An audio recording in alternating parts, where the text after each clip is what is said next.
नमस्कार, आप देख रहे हैं टीवी 24 नेटवर्क। मैं हूं आपके साथ पूनम यादव। श्रीलंका में भारी तबाही मचाने के बाद चक्रवात दितवा अब भारत के दक्षिण तट की तरफ बढ़ गया है।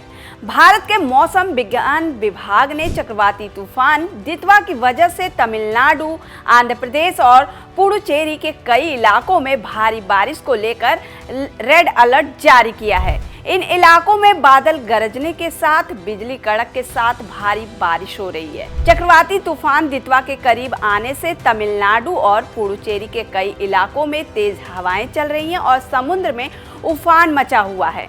मौसम विभाग ने बताया था कि चक्रवाती तूफान दितवा श्रीलंका से दक्षिण पश्चिमी बंगाल की खाड़ी की ओर बढ़ने लगा है। इसके चलते तमिलनाडु के कई इलाकों में भारी बारिश हुई है। बता दें कि चक्रवात दितवा ने श्रीलंका को पूरी तरह झकझोर दिया है। आपदा प्रबंधन केंद्र यानी डीएमसी के मुताबिक मौत का आंकड़ा 200 तक पहुंच गया है। एएफपी के रिपोर्ट के अनुसार राष्ट्रपति अनुरा कुमारा दिशानायके ने पूरे देश में इमरजेंसी घोषित कर दी है। उन्होंने अंतर्राष्ट्रीय मदद की अपील की है।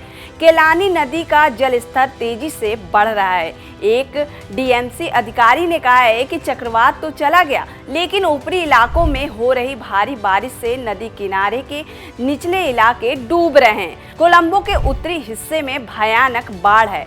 मध्य इलाके में कीचड़ और मलबे से सड़कें बंद हो गई हैं। राहत कार्यकर्ता अब गिरे हुए पेड़ हटा रहे हैं। तबाही का अंदाजा इससे लगाया जा सकता है कि 20,000 से ज्यादा घर नष्ट हो गए हैं। 1,22,000 लोग सरकारी अस्थायी शिविरों में शरण ले चुके हैं। इतना ही नहीं, 8,33,000 लोग बाढ़ से विस्थापित हैं और मदद की प्रतीक्षा कर रहे हैं। देश का 1/3 हिस्सा बिना बिजली और पानी के जी रहा है। बिजली के खंभे गिर गए हैं और पानी के प्लांट डूब गए हैं। इंटरनेट सेवाएं भी बंद हो गई हैं। केंद्रीय इलाकों में नुकसान का पूरा आकलन अभी बाकी है। दर्जनों लोग मलबे में दबे हुए बताए जा रहे हैं। राष्ट्रपति ने कहा है कि ये श्रीलंका की सबसे भयानक प्राकृतिक आपदा है। इस तबाही में भारत ने श्रीलंका की मुश्किल घड़ी में पहला कदम उठाया है। ऑपरेशन सागर बंधु के तहत भारतीय वायुसेना, नौसेना और 80 एनडीआरएफ जवान लगातार काम कर रहे हैं। अब तक कोलंबो 27 टन राहत सामग्री पहुंचाई जा चुकी है।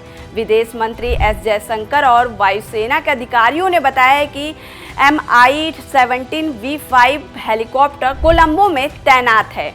ये तेजी से मानवीय सहायता और बचाव कार्य कर रहे हैं। हिंडन एयर बेस से एक C-130 और एल्यूसिन IL-76 विमान उड़े हैं। इनमें 21 टन राहत सामग्री और 80 से ज़्यादा एनडीआरएफ जवान और 8 टन उपकरण लादे गए हैं। INS विक्रांत से Chetak helicopter search and rescue उड़ानें भर रहे हैं। एक और C-130J विमान भेजा गया है। वायुसेना ने कहा है कि हम श्रीलंका को हर संभव मदद दे रहे हैं। भारत का ये पहले पड़ोसी देश के लिए बड़ी राहत है। आपको बता दें कि चक्रवाती तूफान दितवा ने श्रीलंका में व्यापक तबाही मचा रखा है। अब तक 123 लोगों की मौत की पुष्टि हुई है। वहीं कई क्षेत्र भारी बारिश और तेज हवाओं से बुरी तरह प्रभावित है। बचाव दल लगातार राहत कार्य में जुटे हुए हैं, लेकिन हालात अत्यंत गंभीर बने हुए हैं। तूफान के कारण श्रीलंका में कई अंतर्राष्ट्रीय और घरेलू उड़ानें रद्द कर दी गई हैं। इसकी वजह से करीब 300 भारतीय यात्री पिछले 3 दिनों से कोलंबो एयरपोर्ट पर फंसे हुए हैं। इनमें से लगभग 150 यात्री तमिलनाडु के निवासी बताए जा रहे हैं।